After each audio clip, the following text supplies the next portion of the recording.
1945, 2:30 p.m., southern Germany. 2 hours later, this incident will vanish from official military reports. Soldiers of the 45th Infantry Division stood in the coal yard near Tower B. 17 SS guards lined up against the wall, hands raised, no weapons. According to the Geneva Convention, these men were prisoners of war. Protocol required disarming, processing, and transport. A single American soldier raised his rifle. He fired. The rest of the unit followed. A dry rattle of M1 Garens. 17 bodies hit the gravel. 17 men, the exact size of a standard infantry platoon. The mechanics of the execution repeated elsewhere. Minutes later, in another sector, 16 more guards fell against a wall. The protocol of surrender was replaced by a protocol of elimination. The American soldiers then handed weapons to the liberated prisoners. They stepped back. They looked away. Inmates used shovels to crush the skulls of their former captors. Faces were stomped into the dirt. By sunset, between 35 and 50 SS guards lay dead after surrendering. The execution of 17 guards at Tower B was not an isolated incident. It was the first link in a chain of systematic liquidations across the camp perimeter. At the rear entrance, Lieutenant William Walsh faced 4 German soldiers. They emerged from a boxcar with their hands up. Walsh looked at the surrender. Then he looked at the piles of skeletal remains. He raised his pistol. 4 shots followed. Private Albert Pruitt climbed into the car afterward. He fired point blank into their heads to ensure no one survived. The geography of the killings expanded. Near Tower B, American troops lined up 17 SS guards against a masonry wall.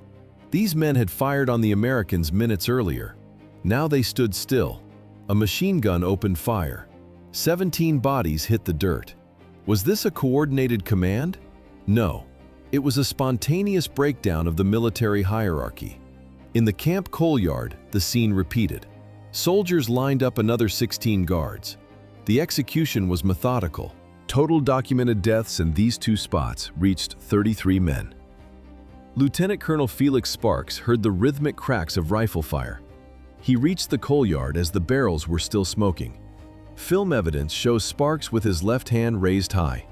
He fired his own pistol into the air to grab attention. He physically kicked his own men away from their machine guns. Sparks screamed for a ceasefire and ordered medics to treat the survivors. He stopped the slaughter. While Lieutenant Sparks attempted to restore order, control over the perimeter dissolved. The hierarchy of the camp inverted. Weapons transitioned from the hands of the liberators to the hands of the liberated. How many guards died during this total breakdown of discipline? Accurate records do not exist. Numbers range from 60 to 100 individuals. Chaos replaced protocol. Prisoners swarmed the barbed wire. Some lifted American soldiers onto their shoulders in euphoria. Others hunted. Armed with shovels or bare hands, the inmates targeted their former tormentors. One guard was beaten to death with a spade, while American infantrymen watched. Another was found by 3 young Jewish men in a nearby barn. He had discarded his uniform for peasant clothes. They killed him on the spot. Sergeant Darrell Martin of the 222nd Infantry Regiment witnessed the outcome. American soldiers shot SS guards where they stood. They dumped the bodies into the camp moat. The water turned dark. By the end of the day, the line between execution and riot had vanished. The exact death toll remains a statistical gap. Between 60 and 100 guards were killed. The United States Army investigation into the events at Dachau lasted several months. It was a rigorous pursuit of administrative clarity. Investigators documented the presence of 2,210 corpses found upon arrival. The stench of the death train served as the primary evidentiary baseline. Was this a spontaneous collapse of discipline? The mechanical reality suggests otherwise. By April 1945, the unofficial directive, "No SS prisoners," had become a functional norm. This was not a localized anomaly. The precedent for summary execution was already established in the field. To determine why disciplined infantrymen bypassed the Articles of War, the timeline must shift 500 days back. The massacre at Dachau was the final output of a process that began long before the gates opened. It was a reaction to systematic exposure. On April 30th, 1945, Adolf Hitler committed suicide in his bunker. The investigation into the events at Dachau faces a fundamental wall. Exact numbers remain impossible to verify. One fact is documented: American soldiers committed a war crime. They executed prisoners of war. They watched as liberated inmates beat guards to death with shovels and stones. The Geneva Convention ceased to exist at the camp gates. Why did disciplined troops collapse into a lynch mob? To find the answer, the focus must shift from the crime to the criminals. The 45th Infantry Division did not arrive at Dachau fresh from training. These men had lived in a state of continuous combat for over 500 days. 500. This duration exceeds the known threshold for irreversible psychological collapse by nearly 300%. The division's path stretched from the beaches of Sicily to the mountains of Anzio, from the heat of Salerno to the frozen forests of southern France. By April 1945, the unit had lost 75% of its original personnel. 3 out of every 4 men were replacements or corpses. Why did the systematic execution of prisoners become a functional norm? The answer took root during the winter of 1944. The survivors were numb to violence. Compassion had burned out a year prior. Killing SS prisoners was no longer an emotional outburst, it was a routine. Execution became the standard operating procedure for several US units. They stopped sending SS captives to the rear. They killed them on sight. The mass execution of SS captives became a standardized reaction following the events of December 17, 1944. This date marked the Malmedy Massacre during the Battle of the Bulge. The incident served as the legal and moral justification for immediate retaliation.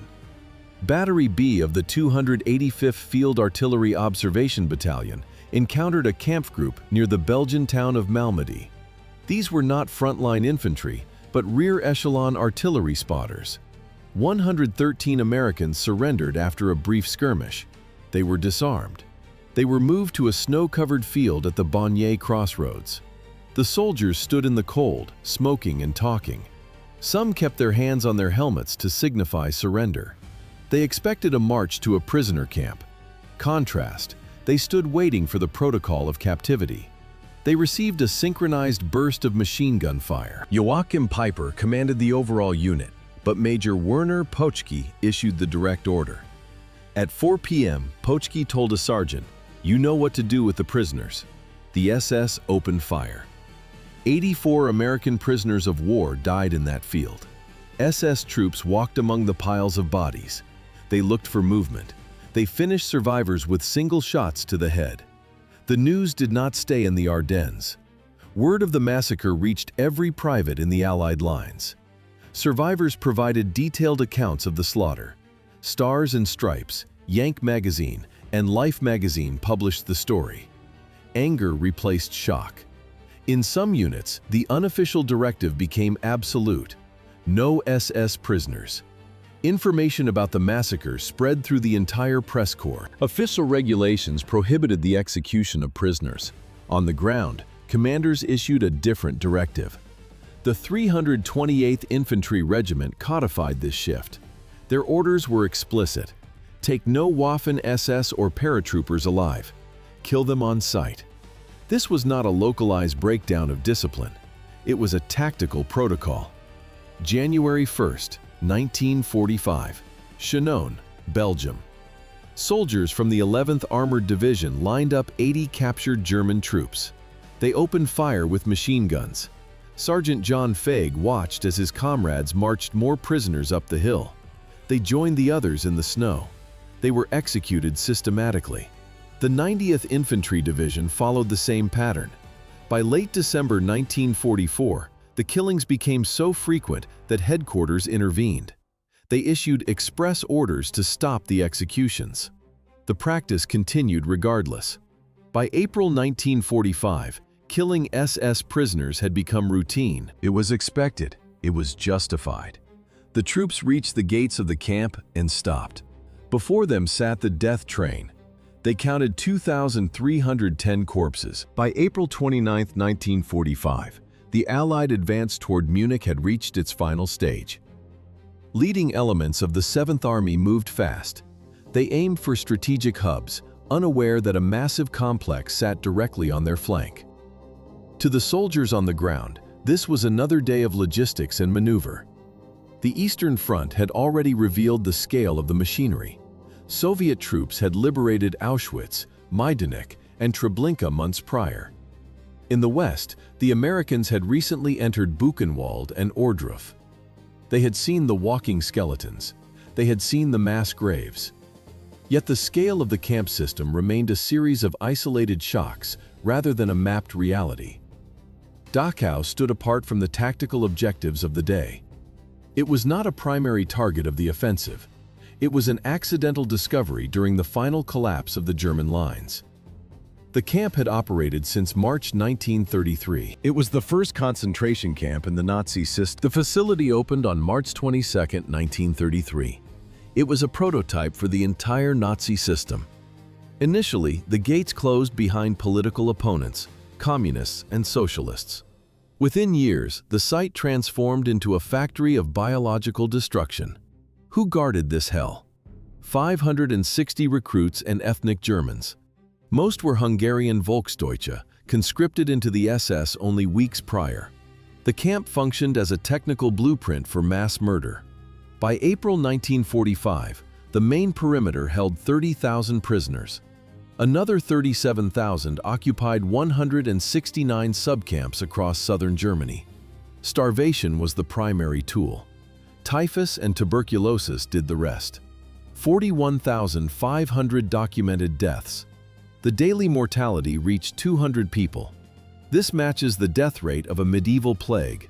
Conditions within the wire had collapsed completely. On April 26, 1945, the command structure dissolved.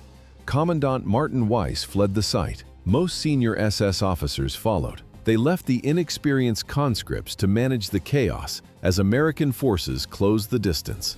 Camp Commandant Martin Weiss fled. The final advance of the 45th Infantry Division toward Munich did not include the Dachau concentration camp in its tactical objectives. The site was a geographical coincidence on the road to the Bavarian capital. On April 29, 1945, the lead elements of the 3rd Battalion, 157th Infantry, reached the perimeter.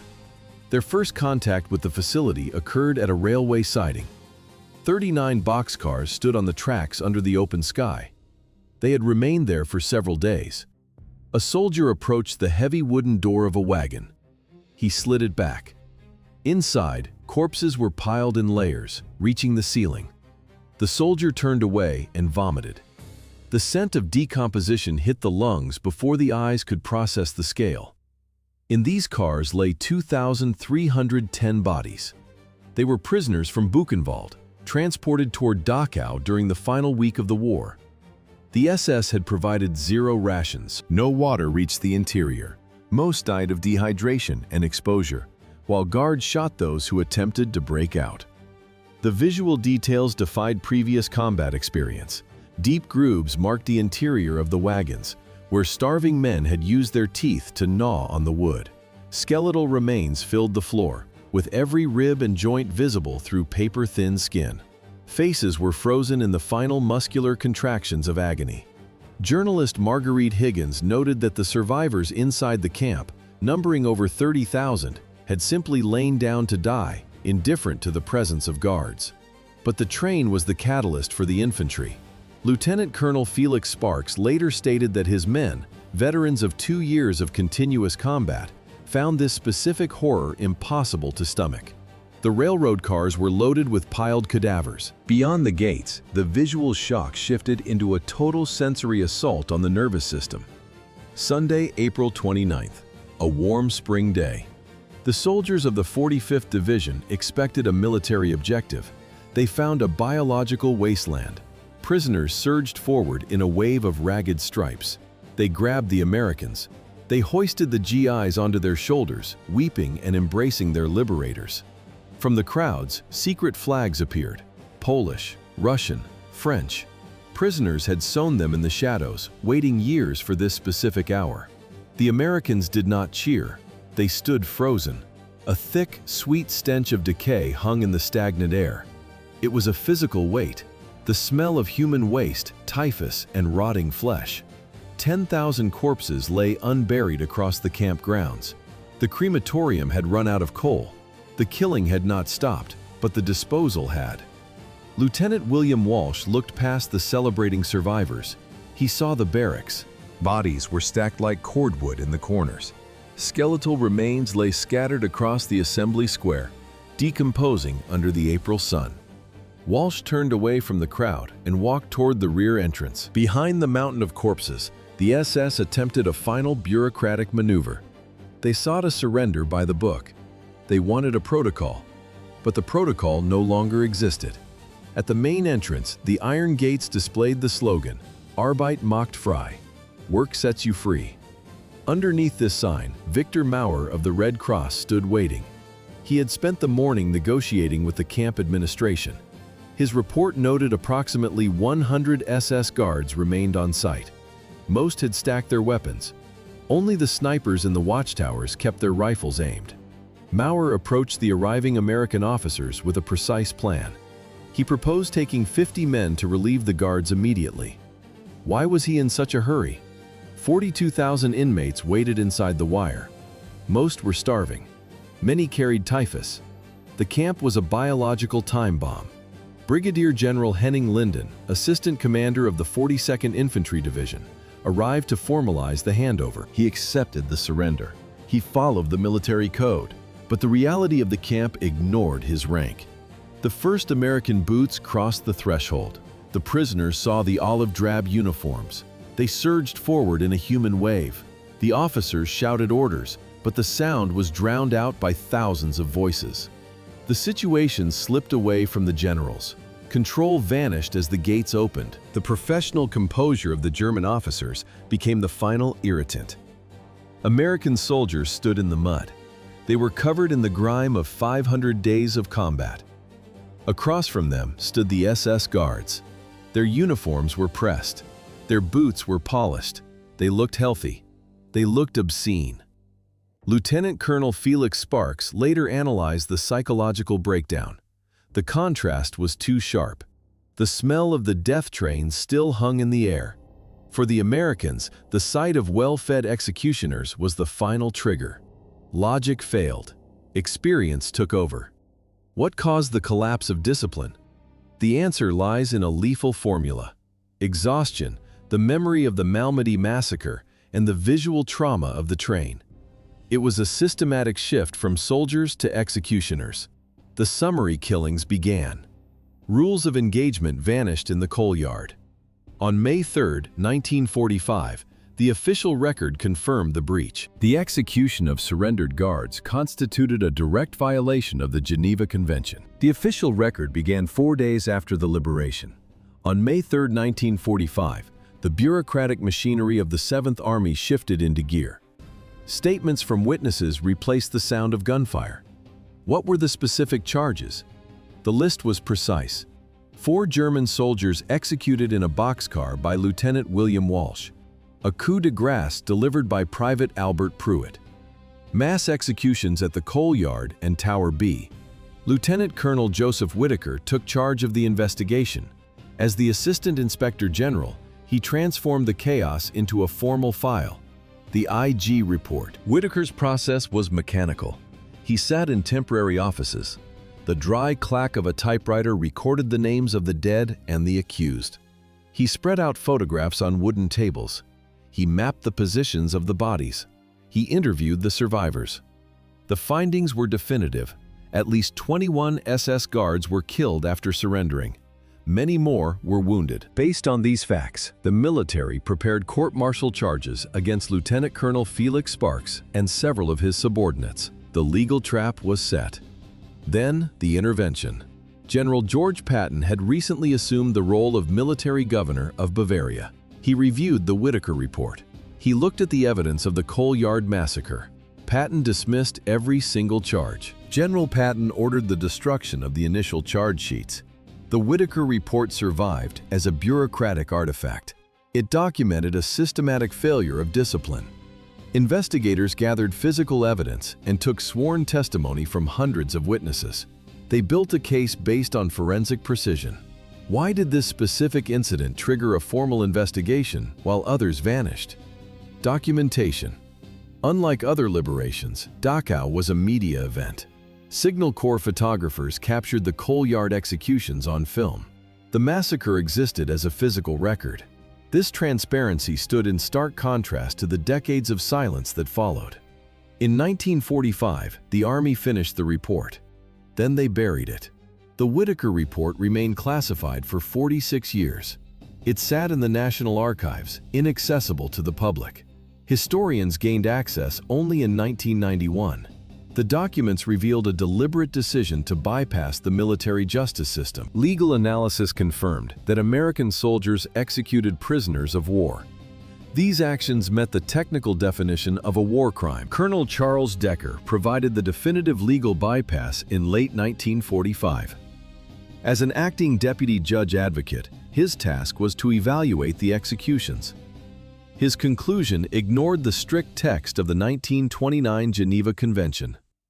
This international treaty prohibited the summary execution of prisoners of war. No exceptions, no caveats. Decker chose a different path. He drafted a memorandum. The text acknowledged a technical violation of international law. SS guards had been shot without trial. This was a fact. But Decker argued that justice did not demand individual responsibility. He cited the conditions at the camp as the primary justification. Why investigate further? The task was deemed impossible. The legal logic was simple. The sight of 2,310 corpses in boxcars changed the rules. 10,000 bodies rotted inside the perimeter. Decker's words transformed a war crime into a psychological necessity. He prioritized the mental state of combat troops over the letter of the law. This created a profound legal collision. The decision established a precedent. If American soldiers could bypass the law, the legal framework weakened. Law exists for the moments when discipline fails. Ignoring the violation signaled that revenge could override treaty obligations. The case remained closed. The silver runes on the black collar, the skull on the cap. These symbols define the Schutzstaffel. For an American infantryman, the SS uniform was not a military garment. It was a visual marker of an industrial killing machine. What did this uniform represent to the Allied soldier? It was the brand of a system designed for erasure. The organization operated through specialized functional units. SS Totenkopfverbände managed the concentration camps. SS Einsatzgruppen followed the front lines to conduct mass executions. In Eastern Europe alone, these mobile killing squads murdered over 1,500,000 people. The SS Wirtschaftsverwaltungshauptamt provided the logistics for the final solution. Behind them, the Waffen-SS fought on the edges of the law. The hierarchy was absolute. The scale was continental. Membership meant complicity in every layer of the structure. To the Americans, the SS had no claim to the rules of war. Memories of the Malmedy Massacre remained fresh. In December 1944, SS troops had mown down 84 American prisoners in the snow. The Schutzstaffel did not show mercy to captives. They did not adhere to the Geneva Convention. In the eyes of the GIs entering the camps, the runes on the collar were a signed confession for every crime committed since 1933. The massacre at Malmedy served as the primary psychological justification for the lack of restraint at Dachau. The American soldiers expected to find the architects of industrial murder. Instead, they found a ghost garrison. The senior SS staff abandoned the camp days before the first US units arrived. Only a skeletal crew remained to surrender the gates. Most of these guards were Hungarian Volksdeutsche. These were ethnic German conscripts forced into service during the final collapse of the Reich. They arrived at Dachau only weeks before liberation. These men had not operated the gas chambers at Auschwitz. They had not organized the death marches across the snowy plains of Poland. The contrast was absolute. On one side, the GIs saw a system responsible for 41,500 deaths. On the other side stood terrified teenagers and rearguard recruits. The veteran executioners had fled. The Hungarian conscripts remained to face the retribution. The analytical reality is clear. The US troops did not execute the men who built the system. They shot the men who inherited the ruins. In the chaos of April 1945, the nuances of service records vanished under the weight of the silver runes. The uniform itself functioned as a death warrant. The institutional response did not form in a vacuum. It started at the top. General Dwight D. Eisenhower shifted the focus from military discipline to the visceral reality of the camps. On April 12, 1945, Eisenhower reached the Ohrdruf concentration camp. He did not simply observe from a distance. He walked through the gates. The air carried a thick, cloying scent of decay. Eisenhower noted that the smell of death was detectable long before his convoy entered the perimeter. The Supreme Allied commander saw the mechanics of the Holocaust firsthand. Piles of skeletal corpses, primitive torture racks, crematorium ovens still cold from recent use. He stood before the pits. The sight broke the professional composure of the high command. Eisenhower faced his staff with a blunt realization. He stated that while the American soldier might not know what he is fighting for, now he knows what he is fighting against. The internal logic of the military justice system began to pivot. Documentation of these crimes became a strategic priority for the Allied leadership. Eisenhower issued an immediate directive to his commanders. He ordered that as many American soldiers as possible should visit the camps. The strategic calculation of the high command shifted from tactical logistics to the psychology of the front line. General Dwight Eisenhower viewed the concentration camps as more than crime scenes. They were instruments of ideological mobilization. According to the SAEF reports, the policy of denazification required that every soldier and civilian witness the results of the Nazi system. Total exposure was the primary goal. Eisenhower anticipated the human cost of this policy. He understood that forcing young men to confront the industrial scale of death in Dachau would shatter their psychological restraint. The sight of the corpses near the crematoriums acted as a catalyst. It replaced military discipline with a raw impulse for retribution. The high command accepted a calculated risk. Visualizing the crimes of the SS was more important than preventing the potential collapse of field discipline. When American soldiers encountered the piles of remains at the railway gates, the internal barrier against violence dissolved. They did not see prisoners of war. They saw the architects of an absolute evil. A mass execution followed the liberation. The guards died against the walls of the camp. No trials occurred in those first hours. The soldiers acted on a scale of justice that the military code did not cover. A heavy silence fell over the yard of Dachau. Legal systems collapsed at the gates of Dachau. Under the Geneva Convention of 1929, surrendered personnel occupied a protected status. The SS guards had laid down their weapons. Technically, they were prisoners of war. From a strict judicial perspective, their summary execution constituted murder. International law recognizes no vacuum, even in the ruins of the Third Reich. What happens when a soldier's psyche meets the limits of human endurance? The American infantrymen operated under extreme psychological duress.